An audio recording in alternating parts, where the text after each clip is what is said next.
you have a passion for something, go for it. Never let anybody tell you that you can't do something.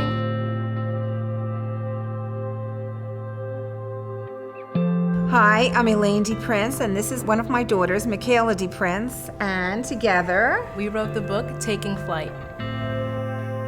Taking Flight is just about a girl going through so many struggles. You go through struggles in life, but there's always a positive outcome in it.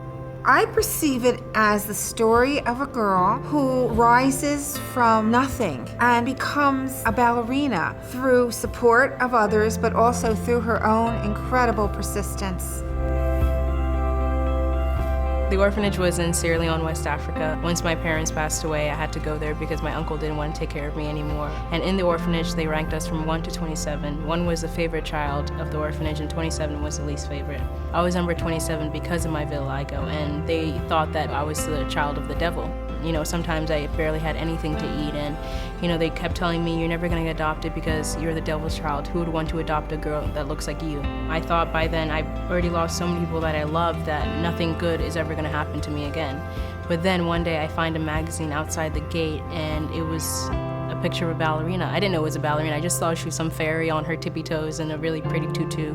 You know, when I saw her, she inspired me to be something great, to be happy again, to live for something instead of just being depressed and sad at such a young age. And I thought, you know, maybe there's a chance that I'll get adopted, maybe. The adoption process for an international adoption usually lasts forever, but our little girls were hiking over the mountains, and families had to be available for them once they got to Guinea. So once I filed to adopt the girls, it was only a matter of a few months before I was on my way to Africa to pick them up.